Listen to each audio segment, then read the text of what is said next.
안녕하세요. 디탄학원 원장 김현찬입니다. 자, 오늘은 어제는 이제 재수생 가이드 영상을 찍었다면 오늘은 이제 예비고3 가이드를 찍으려고 합니다. 예비고3과 재수생은 뭐 같은 시험지, 수능 시험지를 푸는 집단이긴 하지만 사실 환경적으로 봤을 때 굉장히 좀 큰 차이가 있거든요. 그래서 예비고3 학생들은 아무래도 여기 좀 뭐 부제로 적혀 있지만 환경적인 불리함이 재수생보다 확실히 있는 편입니다. 그걸 극복하고 올해 수능을 좀 제대로 대비하기 위해서 어떻게 공부를 해야 될지 말씀을 드릴 테니까 한번 잘 들어봐 주시면 감사하겠습니다. 계속 지금 영상을 5개, 6개 계속 이제 찍고 있는데 제가 계속 모든 영상에서 앞부분에서 얘기하는 게 뭐냐, 입시는 상대적입니다. 당연히 제가 지금 말씀드리는 것은 일반화 시켜서 말씀을 드리는 것이고 학생의 본인의 상황을 완벽히 100% 커스터마이징 할 수는 없기 때문에 제 얘기 중에는 분명 학생이 맞는 얘기도 학생이 느끼기에 맞는 얘기도 틀린 얘기도 있겠지만 계속 말씀드리고 있지만 통계는 과학입니다. 그렇기 때문에 제 얘기가 조금 아니라고 생각이 드는 분이 있더라도 왜 그렇게 얘기를 할까 한번 생각을 해보시면 충분히 도움을 받으실 수 있지 않을까 이런 생각이 좀 듭니다. 일단은 예비고3 학생들에게 가장 어떻게 보면 주적은 예비고3 학생들 본인들끼리도 있겠지만 사실 어떻게 보면 외부의 적 같죠. 재수생과의 어떤 다툼이 수능에서는 가장 심합니다. 같은 수능 시험지를 풀지만 1년의 조건이 확연히 다릅니다. 예비고3 학생들은 뭐 이번 겨울방학 때는 뭐 윈터나 아니면 관련 독서실이나 이런 데 가가지고 공부를 하루 종일 할 수 있지만 보통 학교를 개학하게 되면 학교 수업들도 있고 학사 일정들도 있고 그리고 이제 뭐 수시를 챙기는 학생들은 당연히 내신에 대한 준비도 있고 근데 이제 재수생들은 그런 여건이 하나도 없죠. 재수생들은 아침 8시부터 밤 10시까지 월화수목금토일 자기가 하고 싶은 공부 자기가 해야 하는 공부 그리고 자기가 불필요한 공부들은 모두 다 배제하고 공부에만 집중할 수 있다는 아주 큰 차이가 있죠. 거기서 오는 어떤 차이점이 굉장히 우리가 어떻게 수능을 준비하고 대비해야 되는가에 있어서의 전략 차이를 크게 만들어내거든요. 그래서 이 환경적 차이를 일단 기본적으로 우리가 인식하고 시작하는 게 매우 중요하다고 말씀드릴 수 있을 것 같습니다. 일단 차이점에 대해서 계속 이제 한번 말씀을 드려보자면 일단 당연히 첫 번째는 교과 지식에서 요 두 집단이 차이가 납니다. 당연히 얘기했죠. 재수생은 수능이 이제 2회차고 예비고3 학생은 이제 수린이 제가 이름 만들어봤는데 수능 더하기 어린이라는 뜻이죠. 수린이죠. 수린이. 그러니까 수능이 처음이기 때문에 뭐 학군지에서 내신을 대비했던 친구들이야 뭐 수능 기출문제를 많이 접해보고 수능이 어떻게 나온다는 감각이 있지만 비학군지 학생들 같은 경우에는 아예 그 감각이 없는 친구들도 많거든요. 그래서 수능이 어떻게 구성이 돼 있는지 어떻게 공부를 해야 하는지 이런 경우를 잘 모르는 게 다반사고 재수생들은 그게 아니죠. 이미 1년을 겪으면서 수능이란 이런 메커니즘이 이루어져 있고 공부는 이렇게 해야 되고 물론 시행착오를 겪었기 때문에 재수를 하게 되는 거지만 그 시행착오 역시도 경험이기 때문에 다음을 설계를 하고 계획을 할 때 확실히 예비고3들보다 훨씬 더 뭐랄까요 치밀하면서도 나름 이제 준비된 계획을 세우는 경우가 많습니다.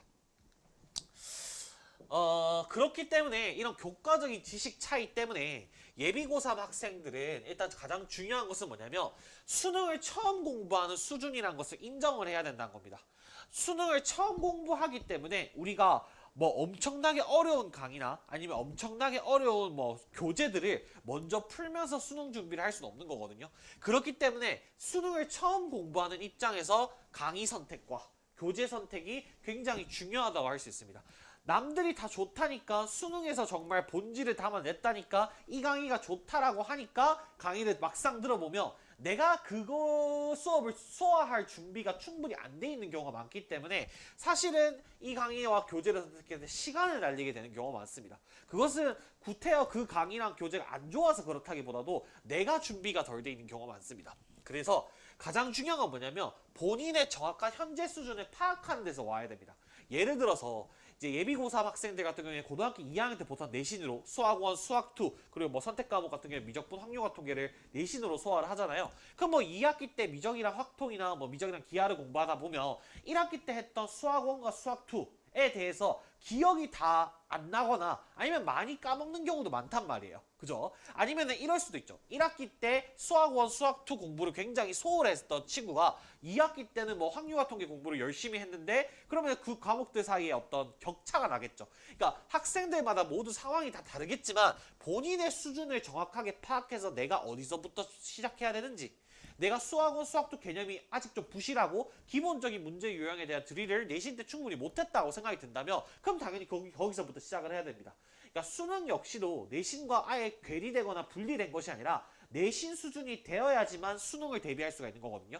그러니까 내신에 대한 공부에 대한 수준을 먼저 내가 다 되어 있는지를 각 과목별로 다 체크해 보는 게 필요하고 거기에 맞춰가지고 우리가 어떤 강의와 어떤 교재를 선택하고 어디서부터 시작할지에 대한 정확한 인식이 필요하다는 겁니다. 그렇지 않고 그냥 좋다니까 어려운 문제를 잘 다뤄준다니까 그런 강의와 교재부터 듣기 시작하면 사상 누각이라고 하죠.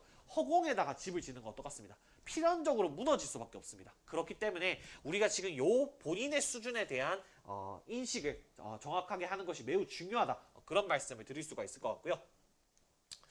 두 번째는 시간이 부족합니다. 그러니까 이건 어쩔 수 없는 고3의 한계입니다. 시간이 부족한 이유는 당연히 이제 3월달 이후로 이제 개학을 하고 나면 학교를 개학하게 되죠. 학교를. 그죠? 학교를 가게 되면 물론 이제 필요한 수업, 불필요한 수업을 제가 지금 감히 사교육 현장에 있는 사람이 이렇게 감히 평가하는 것은 그렇지만 학생들의 입장에서 분명히 이제 학교 수업 중에 불필요한 수업이 있단 말이에요. 예를 들어서 내가 수능에서는 사회탐구 영역을 정치화법과 뭐 예를 들어서 사회문화를 선택하는데 학교에서 고3 때 사탐 수업을 생활과 윤리나 윤리와 사상을 하는 경우가 많아요. 그러면은 내가 사탐 과목을 그 과목을 선택 안 할 인데 강의를 들어야 되는 상황이 나오겠죠. 예를 들면 이런 식의 이제 충돌들이 일어나는 지점들이 많아진다는 거죠.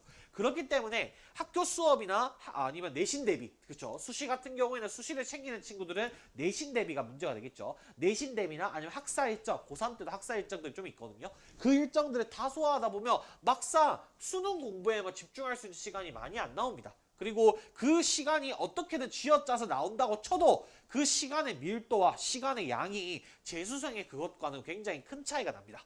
그럴 수밖에 없겠죠. 아까도 말씀드렸다시피 서두에 재수생은 아침 8시부터 밤 10시까지 월화수목금토일 자기가 하고 싶은 공부를 수능 공부를 마음껏 하면서 이제 공부를 1년을 보내는데 재학생 학생들은 그렇지 않단 말이에요. 고3 재학생들은 그 시간이 굉장히 극히 적기 때문에 내가 수능에만 집중할 수 있는 시간이 매우 귀하다고 할 수 있는데 그런 면에서 겨울방학은 정말 중요한 시기라고 할 수 있습니다. 겨울방학 때만이 수능에만 순수하게 다른 거에 지장 안 받고 공부를 할 수 있는 유일한 시간이거든요. 그렇기 때문에 내가 공부를 안 했다면 기본기를 확실하게 쌓는 시기로 보내야 되고 내가 공부를 했던 학생이라면 수능 기출문제를 확실히 정리하는 시간으로 보내야지만 우리가 그 다음에 공부량이 줄어들더라도 계속 공부를 이어갈 수가 있는데 이 겨울방학을 다 날리고 나버리면 학기 중에 가면은 막막하다는 거죠. 그 많은 양을 어떻게 소화하지라는 생각이 드는데 사실 그거는 겨울방학 때 압축적으로 이루어졌어야 되는 거거든요. 그렇기 때문에 우리 이 겨울방학을 제대로 보내는 것은 매우 중요하다. 그런 말씀을 드릴 수가 있을 것 같습니다. 그래서 이런 것들에 대해서 일반화를 좀 시키기는 좀 그런데 제가 지금 속해 있는 대구 수성구 지역에도 서울에 있는 유명한 대치동 학원에서 추강하신 선생님들이 내려오셔가지고 단과 수업을 진행도 하시고 그렇게 하신단 말이에요. 저도 이제 그 선생님들이 수업을 어떻게 하시는지 너무 잘 알고 있고 그리고 또 그 선생님들만큼 엄청나게 유명하신 인간쌤들과도 많이 일해본 경험이 있기 때문에 그 수업들의 농도나 밀도에 대해서 잘 알고 있거든요. 근데 정말 안타까운 게 뭐냐면 그 수업들은 이 대치동 현장에서 내려와서 수업을 하시는 선생님들 아니면 이제 대치동 만약에 이 영상을 서울에 보고 계신다면 대치동 현강이나 뭐 그 관련된 선생님들 수업은 사실 어떻게 보면 상위권 재수생에 맞춰진 수업입니다. 상위권 재수생에 맞춰서 수업을 하시는 선생님들이기 때문에 내가 그 수업의 밀도를 따라가고 그 수업을 듣는 게 사실 가능한 친구가 예비 고3 수준에서는 많이 없어요. 왜 그러냐면 아까도 말씀드렸다시피 그 고3 학생들은 수린입니다. 수린이기 때문에 수능에 대해서 처음 알지도 못하는 학생들이 뭐 예를 들면 해계, 브레턴 우즈, PCR 막 이런 이제 유명한 기출들을 당연하다는 듯이 나열하시는 그 선생님들과 격차가 좀 있을 수밖에 없거든요. 그렇기 때문에 이 상위권 재수생에 세팅되어 있는 단과를 내신학원처럼 착각하신 경우가 많아요. 이 이 지역에서는 수성구 지역에서는 뭐 내신학원으로 따지면 뭐 국어만 해도 뭐 2개, 3개씩 보내시고 수학도 뭐 2개씩, 3개씩 보내시고 이렇게 해서 도합 학원 다 합치면 뭐 5개, 6개 가는 게 당연시되는 약간 그런 저는 적절치 않다고 생각합니다만 그런 풍토가 있는데 그때를 생각하시고 가장 많이 하시는 예비고사 학부모님의 패착이 뭐냐? 그런 대치동 선생님들의 유명 단과를 5개를 깔아버려요. 국어, 수학, 영어, 탐구 5개는 해야지. 전과목은 다 다녀야지. 막 이래버리거든요. 소화 못합니다. 왜요? 그 친구는 수린이기 때문입니다. 사실 학군지 기준으로 그 정도 수업을 소화할 수 있는 친구들은 예를 들면 저희 지역의 유명한 고등학교 이름 2개를 대보자면 뭐 정화여고라는 여자 고등학교가 있고 경신고등학교라는 남고가 있습니다. 그 고등학교에서 의대를 저희가 한 50명 보냈나? 정확한 숫자를 잘 모르는데 엄청 많이 보내는 곳이에요. 그 정도 물론 재수생 포함이 있죠. 50명에는. 그 정도 학교의 수준에서 전교 20등 안에 드는 친구들만 그 정도 내신에서 전교 20등 안에 드는 친구들만 냉정하게 그 정도 학교가 아닌 학교를 다니는 학생들은 전교 10등 안에 드는 학생들만 간신히 소화할 수 있습니다. 그것도 예를 들어서 1개, 2개면 억지로 소화를 할 수 있겠죠. 왜요? 고민도 많이 하고 뭐 보충 영상 주는 것도 따라가보고 컨텐츠도 풀고 다 할 수 있겠지만 사실 그 학생들이 5개를 소화한다? 그런 단과, 밀도 높은 단과를 5개를 소화한다? 불가능합니다. 그렇기 때문에 그런 친구들은 이제 어머님들께서 자 전과목 딱 깔아놓고 학원을 보내놓으면 속은 어머님만 편해요. 그러고 나니까 문제가 뭐냐? 학생은 겨울방학 내내 수업은 뭔가 듣고 있는데 하나도 뭔지 모르겠어. 무슨 말인지 모르겠고 막 잘하는 재수생들이나 고3들은 하하하 웃고 막 열심히 공부하고 있는데 자기 혼자 약간 뭔가 소외된 느낌? 그렇게 공부가 돼버리거든요. 그러니까 그런 문제점을 절대로 이번 방학 때는 하시면 안 된다. 그런 방식으로 학생들을 공부를 시키시면 안 된다는 말씀 꼭 드리고 싶고 반대로 그냥 이제 학생들 중에 이제 인강이나 이제 자습 위주로 공부를 하는 친구도 있잖아요. 그 친구들 같은 경우에는 사실 자습관에서 저희 학원도 자습관을 운영하고 있는 재수학원입니다만 자습관에서 보다 보면 진짜 공부의 밀도가 너무 낮은 게 눈에 보여요. 멍 때리다가 하면서 다시 공부했다가 멍 때리다가 하면서 다시 공부했다가 그리고 좀 졸다가 그리고 다시 일어났다가 뭐 했니? 물어보면 오늘 수학 문제 몇 개 풀었는데요. 막 이래버리는 경우가 많단 말이에요. 그러니까 그런 식으로 밀도가 낮으면 안 된다는 거예요. 그러니까 제가 지금 두 개 말씀드리고 싶은 게 뭐냐면 진짜 학생이 필요한 걸 제대로 하면서 집중도 있게 밀도 있게 이 시간을 보내야지만 우리가 이 귀중한 겨울방학을 제대로 보냈다고 말씀을 드릴 수가 있는 겁니다. 그래서 정말 이제 이 말씀을 드리고 싶은 거예요. 유일하게 수능만 볼 수 있는, 수능만 바라볼 수 있는 유일한 시간이 어떻게 보면 이번 겨울방학이니까 이번 겨울방학을 정말 오밀조밀 진짜 오밀조밀도 그냥 이 친구한테 필요한가 안 필요한가를 따져보지 않고 그냥 마구잡이로 쑤셔넣는 그런 오밀조밀이 아니라 진짜 이 학생한테 진짜 필요하고 지금 이 학생이 소화할 수 있는 것들을 차곡차곡 오밀조밀 정말 꽉꽉 눌러 담아서 제대로 보내야 됩니다. 왜냐하면 이 시간만이 유일해서 그렇습니다. 이 시간만이 유일하게 이 학생들이 현실적으로 수능에만 몰두할 수 있는 시간이기 때문에 이 시간을 어떻게 밀도 있게 보내느냐에 따라서 굉장히 큰 차이가 나거든요. 그래서 그런 어떤 우를 범하시지 마시길 부탁을 좀 드리고요. 세 번째는 공부를 하는 현장에 있는 학생들 입장에서 생각해보면 꼭 유의해야 될 부분 중 하나가 뭐냐면 여러분들이 이때까지 공부를 해왔던 내신과 수능은 아주 큰 차이가 있습니다. 내신에 일단 기본적으로 어떤 지역에 속했든지 간에 범위가 정해져 있죠. 그러면 우리가 그 범위가 정해져 있는 그 이상으로 무언가를 공부를 한다거나 아니면 뭐 내가 처음 보는 낯선 지문으로 도배가 돼가서 그런 지문들만 보게 된다거나 그렇지 않죠. 그렇기 때문에 대체적으로 보통의 내신들은 사고력을 발휘하지 않습니다. 근데 수능은 그 사고력을 발휘하는 게 핵심이에요. 선생님이 시키고 선생님이 하자는 것을 반복해서 하면 점수가 나오는 구조가 아니라 내가 스스로 의문을 가져야 됩니다. 여기 예를 들면 어떤 국어선생님이 2번째 문단에서 3번째 문단으로 넘어갈 때 이 2문단 간의 관계가 반대래. 역접이래. 그러면 내신은 그 학교쌤이 말씀하시든 학원쌤이 말씀하시든 역접이라고 역접을 적으면 돼요. 왜요? 그냥 그런 것이고 우리가 그거는 암기하고 처리를 해야 되는 것이지 무슨 그걸 가지고 사고력을 발휘하는 게 아니거든. 근데 예를 들어서 그리고 그게 그렇게 적어놓고 암기해서 써먹으면 그게 곧 점수가 되죠. 근데 수능은 예를 들어서요. 기출 분석을 하는데 2문단이 있어. 그래서 국어쌤이 2번째 문단과 3번째 문단은 서로 반대되는 입장을 얘기하는 거래. 그래서 내가 적어. 아 2분단에 옆에 3분단에 옆에 막 묶어가지고 반대 역접 막 이렇게 딱 적어놔. 그러면 기분은 되게 좋거든요. 근데 내가 물어볼게. 이 지문 있잖아. 너 지금 수능 그 쌤과 듣고 있는 그 지문 있잖아. 그거 다시 안 나와. 다시 지문이 나오는 게 아니에요. 그 지문이 다시 나오는 것도 아닌데 역접과 반대가 왜 되는지를 생각도 하지 않은 채 내신 학원에서 공부하던 습관이 그대로 남아서 필기만 합니다. 그러니까 이런 의문을 가져야 돼요. 내가 왜 나는 이 두 문단이 반대로 안 보이는데 이 비교 기준에서 생각해 봤을 때 이 문단과 이 문단이 반대 내용이 아닌 것 같은데 왜 반대라고 얘기하실까? 그러면 나는 이런 부분에서는 선생님 말에 반박하고 싶은데 질문을 드려야겠다. 이런 태도로 공부를 해야 돼요. 무슨 말인지 아시겠어요?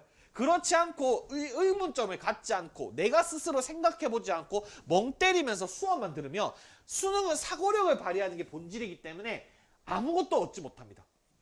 그리고 두 번째는 당연히 내신에서는요 1대1 대응이 많아요. 무슨 말이냐면 학교쌤이 뭐 이렇습니다 해서 공식을 한 개 딱 적어주면 그냥 그게 그대로 적용되는 경우가 많아요. 그러니까 사실 난이도가 그렇게 높지 않아요 내신은. 근데 수능은 절대로 이런 구조가 잘 없어요. A라는 말로 나와 있어도 이게 A'이 아니라 B나 C나 D나 완전 달라 보이는 다른 말들로 표현되거든요. 그렇기 때문에 이 난이도가 높은 머리가 아픈 지끈지끈함을 내가 지금 뭔가 공부를 못하고 있어서 아니면 내가 지금 공부하는 과정에 무슨 문제가 있어서 내가 이렇게 머리가 아픈 게 아닐까? 그냥 속 편하게 아 이게 이거라고 딱 정해줬으면 좋겠는데 그렇게 그냥 받아들이면 안 되나라고 생각할 수 있는 유혹이 수능을 공부하다 보면 계속 올 건데 거기에 매몰되시면 안 됩니다. 왜요? 수능은 난이도가 높은 게 필연적으로 어쩔 수 없는 부분이고요. 두 번째는 사고력을 발휘하는 거기 때문에 내가 내 스스로 두뇌를 개발시킨다는 느낌으로 공부를 하셔야 돼요. 그럼 머리가 아플 수밖에 없습니다. 근데 학생들 중에 단순 암기로 내신에 이때까지 대해왔던 친구들은 그 머리 아픔을 뭔가 문제가 있다라고 해석하는 경우가 많아요. 그렇지 않거든요. 그게 수능의 본질입니다. 완전히 다른 방식으로 이루어진 공부 방법을 도입해야 된다는 것을 액셉트 하셔야 되고요. 그렇습니다. 이제 이것도 앞에서 얘기했던 내용과 거의 연결되는 내용인데 그렇기 때문에 아까도 말했듯이 그 생각해봐야 될 양이 굉장히 많습니다. 무슨 말이냐면 내신학원에서 20페이지 숙제를 주는 것과 내신을 공부할 때 20페이지 공부를 하는 것과 수능을 공부할 때 20페이지 공부를 하는 것은 이 수능을 제대로 공부를 하고 있다면요. 밀도 차이에서 엄청난 밀도가 날 수밖에 없습니다. 얘는 진짜 예를 들어서 3일 정도 고민을 해야 될 수도 있고요. 얘는 진짜 장난치고 나서 3시간 만에 끝나는 걸 수도 있어요. 그렇기 때문에 내신을 다닐 때 기준으로 자꾸 생각을 해가지고 그때도 학원 5개는 숙제 이렇게 쳐내면서 공부를 했었으니까 숙제를 쳐냈을 때 생각을 해보세요. 무슨 대단히 심오한 이해를 하면서 공부를 하면서 쳐냈어요? 그냥 쌤이 시키니까 단순 반복도 되게 많았을 거라고. 근데 수능은 단순 반복이 아니거든. 그렇기 때문에 숙제가 5개가 밀려오면 내신 때는 쳐낼 수 있을지도 몰라도 수능 때는 쳐낼 수가 없어요. 그렇기 때문에 이런 학원을 선택하거나 수업의 개수를 정할 때도 현실적으로 지금 학생이 소화할 수 있는 정도가 어느 정도인지를 정확하게 알고 우리가 세팅할 필요가 있다 말씀을 좀 드리고 싶은 겁니다. 그래서 학원에 가서 수업만 들으면 되냐? 내신은 실제로 그런 경우도 있어요. 학원 가서 수업만 들으면 그 범위에 있는 지문만 나오는 거니까 그러면 학원쌤이 이게 뭐 대꾸법이래 이게 영탄법이래 그러면 굳이 그걸 이해하지 못하더라도 대꾸법 영탄법 외워놓고 문제가 딱 나오면 그걸 맞출 수 있는 게 내신일지 몰라요. 그렇지만 수능은 그런 방식으로 이루어져 있지 않기 때문에 학원 가서 멍 때리면서 수업만 듣는다고 해가지고 해결될 게 없습니다. 그래서 그 부분에 대한 것을 꼭 한번 생각을 해보셔라 말씀을 드리고 싶습니다. 자, 이제는 예비고3 학생들이 이제 겨울방학을 보내는 데 있어서 이것만은 꼭 지켰으면 좋겠다라는 말씀을 좀 드려볼 거거든요. 앞에 말씀드렸던 내용과 어느 정도 좀 겹칠 수도 있는데 한번 얘기를 한번 들어보셨으면 좋겠습니다. 일단은 예비고3 학생들이 수능을 공부할 때 가장 많이 선택하는 매개체가 두 가지겠죠. 인강이 있을 거고 두 번째는 이제 현강이 있을 겁니다. 그죠? 그 두 가지의 어떤 단점과 위험한 점을 모두 다 말씀을 드려보도록 할게요. 자, 인강은요. 저도 사실은 제 이력에 대해서 말씀을 드리지 않았지만 유명하신 인간쌤들과 굉장히 일도 많이 해보고 연구실에서도 열심히 아기 때 막 열심히 일해보고 하면서 보고 배운 게 많아요. 근데 진짜 인강 선생님들은 제가 만나본 바로는 그렇습니다. 어나더 레벨입니다. 그러니까 진짜 유명하시고 잘 가르치는 쌤들은 진짜 체계적인 수준을 넘어서서 치밀하세요. 그래서 이제 이 교재 다음에 이 단원이 왜 오고 이 단원 다음에 이 내용이 왜 오는지 여기서 이 예문이 왜 들어가고 여기서 이 문제를 왜 배치하는지 이유가 다 있어요. 그래서 저는 그런 어떤 믿음을 가지고 있습니다. 대부분의 유명하신 선생님의 인강은요 굉장히 치밀하게 잘 설계돼 있어요. 근데 문제가 뭐냐? 인강의 한계는 뭐냐? 강의만 듣는 내 자신이 가장 위험한 겁니다. 그러니까 아무 눈치를 볼 게 없어요. 저는 정말 제일 안타까운 게 예를 들어서 이제 인터넷 강의를 듣잖아요. 그럼 자습까지 듣다 보면 졸릴 수 있어요. 그러니까 사람이잖아요. 안 졸려고 노력은 해야겠지만 어쩌다 보면 졸릴 수 있어요. 그죠? 졸 수 있는데 졸리면 어떻게 해야 돼요? 졸리면 인강을 스탑을 해놓고 졸아야죠. 그렇지 않아요? 근데 중요한 게 뭐냐? 졸리는데 인강을 계속 들어요. 그러니까 이런 식으로 밀도가 너무 낮게 듣는 친구들이 많아요. 그래서 인강은 사실 어떻게 활용하느냐 그리고 내가 어떻게 공부하느냐에 따라서 활용 정도가 천지 차이라고 생각하시면 됩니다. 근데 인강은 이제 중요한 건 또 한 부분은 뭐냐? 이해를 하고 있는지 내가 지금 선생님의 말씀을 체화하고 있는지가 맞는지가 점검이 안 돼요. 그러니까 현강 같은 경우에는 예를 들면 선생님들께서 테스트도 보시고 아니면 상담도 많이 열심히 해주시고 클리닉도 해주시고 이런 경우도 되게 많은데 그래서 내가 수업을 따라갈 수 있냐 없냐가 사실 어떻게 보면 큰 차이로 나오는 경우가 많은데 인강은 보통 혼자서 공부를 하고 강의도 그런 낮은 밀도로 보다 보니까 사실 나중에 다 완강은 했는데 막상 남은 게 없는 그런 식으로 공부하게 되는 경우가 되게 많거든요. 아니면 그 굉장히 활용 방법이 잘못되는 친구들도 많아요. 예를 들어서 뭐 유명하신 선생님들의 인강 강의, 개념 강의를 듣는데 그 개념 강의에서 그 개념 강의 들으면 하나하나 내가 풀 수 있는 문제더라도 의미를 생각하면서 막 열심히 들어야 되잖아요. 근데 그렇게 안 풀어. 뭐하냐? 그 기출 분석 교재인데 문제집처럼 풀어버려요. 그래가지고 뭐 100몇 문제밖에 없는데 그거를 예를 들어서 틀린 문제 15개만 강의 딱 듣고 다 들었다. 완강했다. 그래서 이틀 만에 완강했는데요. 뭐 이런 친구들 봤거든요. 야, 그런 식으로 허무맹랑하게 활용하시면 안 된다. 제대로 선생님의 오리엔테이션을 말씀하시는 대로 의도하시는 대로 최대한 잘 따라가려고 노력을 해보신다면 인강은 또 잘 활용할 수 있을 텐데 거기서 가장 중요한 것 중 또 하나는 뭐냐면 내가 이해를 하고 있는 게 맞나? 체화를 하고 있는 게 맞나? 이거에 대해서 스스로 긴장감을 가지고 계속 점검을 하셔야 된다는 거. 그렇지 않으면 막상 완강을 했는데도 아무것도 적용이 안 되고 느는 건 딱히 없는 것 같은 그런 느낌을 받으실 수 있겠다는 것을 말씀을 꼭 드리고 싶고요. 두 번째는 아까도 말씀드렸습니다. 이게 인강 선생님들은요. 근데 요즘 차이가 있어요. 제가 이제 같이 일을 해보고 선생님께도 말씀을 듣다 보면 인강 선생님들은 뭔가 계획을 하시고 수업을 하실 때 전국 기준으로 생각합니다. 당연히 그럴 수밖에 없겠죠. 선생님의 강의는 단순히 대치동이나 목동 이런 데서만 듣는 게 아니라 뭐 예를 들면 제주도라던가 아니면 예를 들면 뭐 어디 저기 대구라던가 아니면 부산이라던가 여러 지역에서 듣는 거잖아요. 그러다 보니까 사실 전국 기준으로 생각하는 경우가 많은데 이 선생님들이 잘못돼서 그런 게 아니라 이 선생님들이 매일 마주하는 친구들은 어떤 친구들이냐면 1, 2등급, 평균 1, 2등급이 나오는 상위권 재수생들이에요. 그 친구들 대상으로 수업을 하시다 보니까 이 수험생님들이 지방이나 다른 지역에 출강을 해서 단과를 깐다 하더라도 그 수준 자체는 굉장히 상위권 재수생에 맞춰져 있는 경우가 많습니다. 그래서 이 상위권 재수생에 맞춰져 있는 그 수업을 수린이 친구들이 우리 예비고3 친구들이 전교권이 아닌 친구들이 3개 이상 소화한다는 것은 사실상 불가능에 가깝습니다.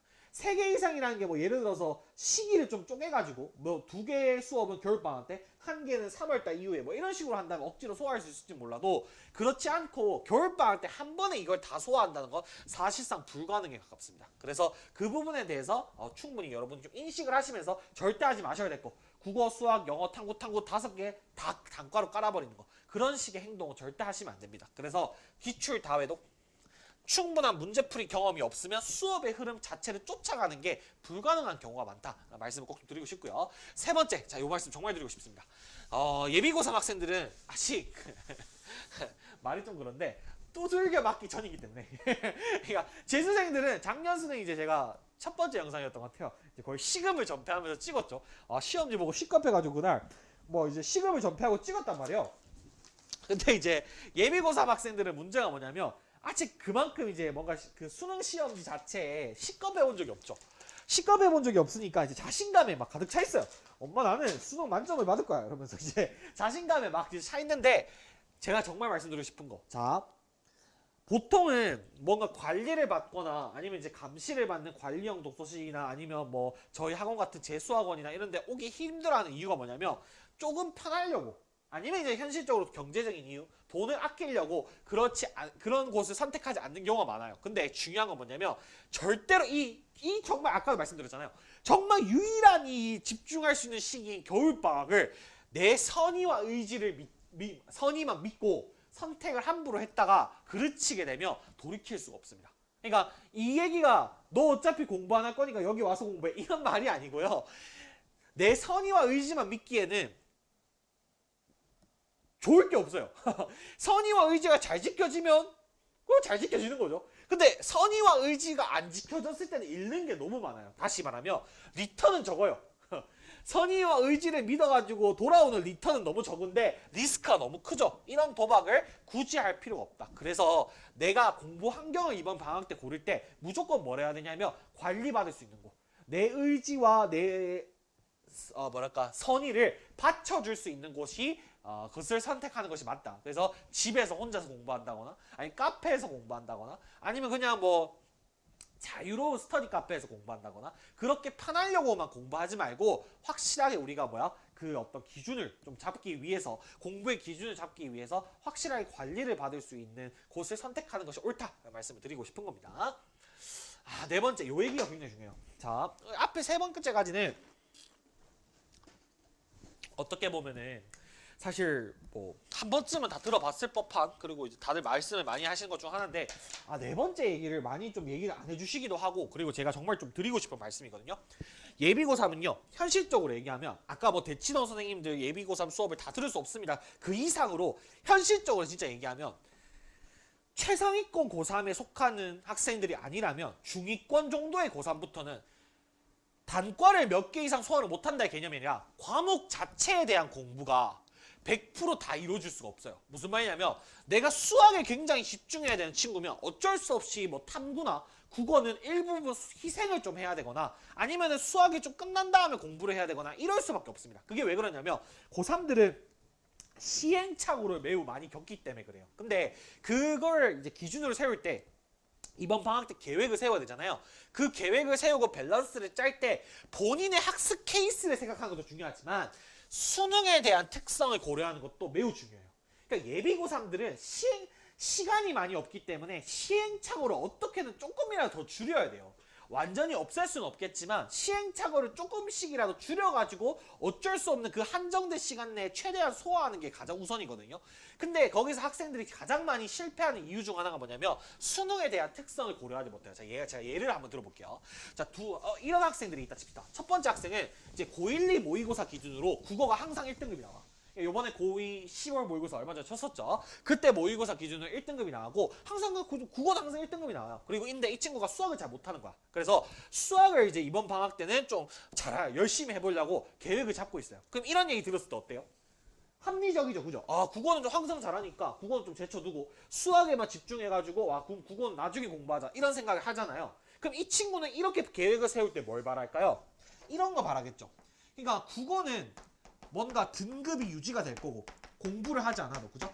등급이 뭔가 유지가 될 거고 수학은 내가 지금 못하니까 등급을 열심히 공부해서 끌어올리는 방식으로 공부를 해야겠다 라고 생각이 딱 들면 이걸 바라고 하는 거잖아요. 맞죠? 그러니까 이 친구가 이런 계획을 세울 때 이런 생각을 안 하거든. 내가 국어가 3등급까지 떨어지는 것을 감안하고서라도 수학에 굉장히 집중을 해가지고 공부를 해야겠다라는 생각을 하지 않는다고.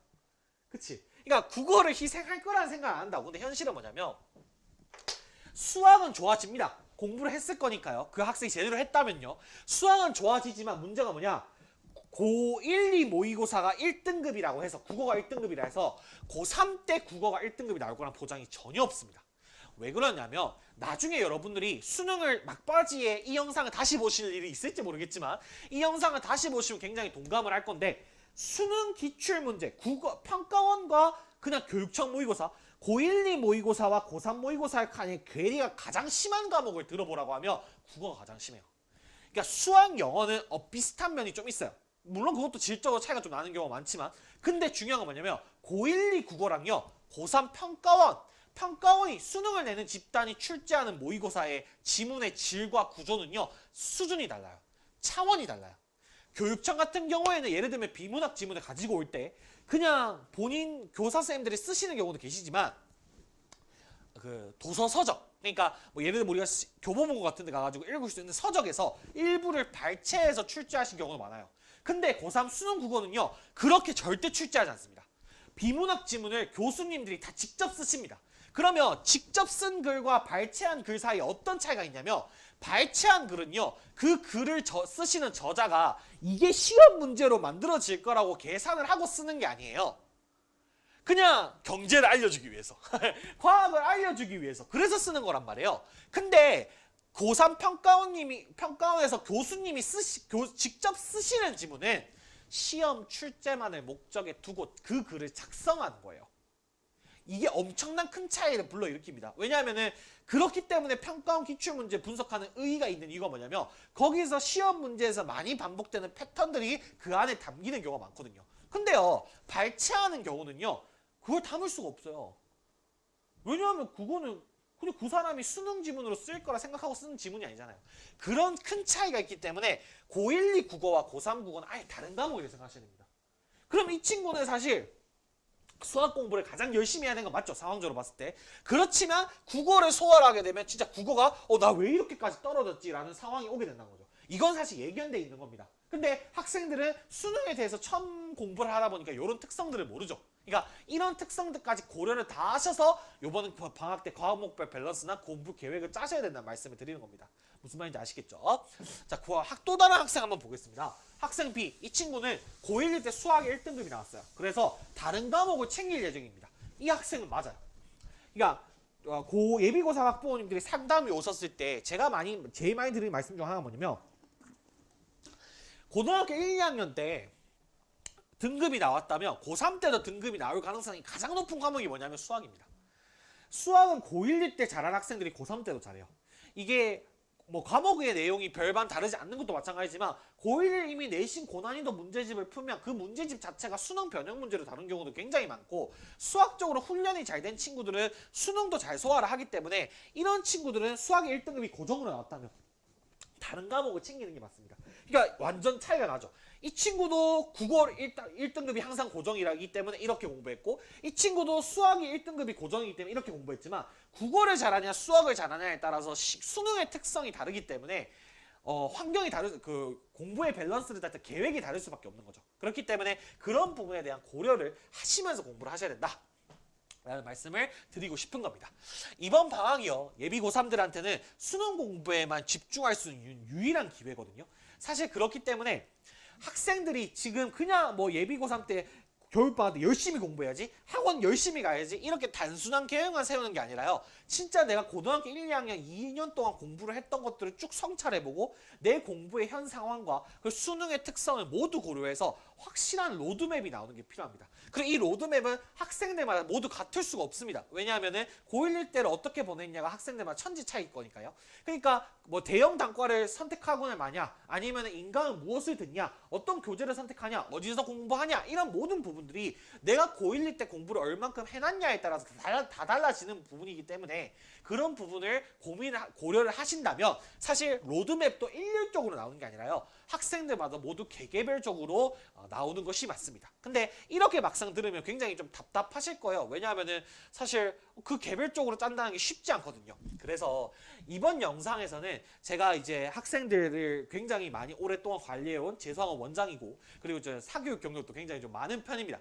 제가 학생들한테 좀 도움을 줄 수 있는 게 뭐가 있을까 고민해보다가 예비 고3 학생들의 한정에서요, 겨울방학 동안 어떻게 공부를 해야 될지에 대한 학습 컨설팅을 비대면과 대면 모두 다, 대면은 제가 대구라는 지역에 있기 때문에 대구 학생들만 가능할 것 같고요, 비대면 같은 경우에는 이제 다른 지역의 학생들일 텐데 그래서 제가 뭐 통화나 줌이나 비대면으로 이제 만나보려고 합니다. 그래서 제가 한 일주일 정도의 시간만 될 것 같아요. 저도 이제 학원을 운영하고 있기 때문에 그 일주일 동안의 시간만 가능할 것 같아서 요 기간 동안 제가 상담을 직접 좀 해드릴 테니까 아까 말씀드렸던 그런 부분들이 막연하게 느껴지고 어떻게 해야 될지 잘 모르시겠다면 적극적으로 이 구글 폼을 통해서 상담을 신청해 주시면 제가 드릴 수 있는 도움은 드리도록 하겠습니다. 다만 저도 이제 학원을 운영하고 있는 입장에 있다 보니까 요 기간이 지났을 때는 진행이 좀 어려울 수도 있으니까 요 영상 확인하셨다면 곧바로 연락을 주신다면 제가 도움을 드릴 수 있도록 노력하겠습니다. 예비고3들에게 겨울방학이라는 시기는 매우 중요한 시기입니다. 그리고 사실 어떻게 보면은 재수를 하지 않기 위한 어떤 정말 중차대한 준비를 할 수 있는 유일한 시간이기도 하죠. 그런 중요한 시간이 왔으니까 좀 제대로 활용해서 겨울방학 때 공부를 한번 제대로 해보시기 바라고 수능에서 좋은 결과가 있으시길 진심으로 바라겠습니다. 감사합니다.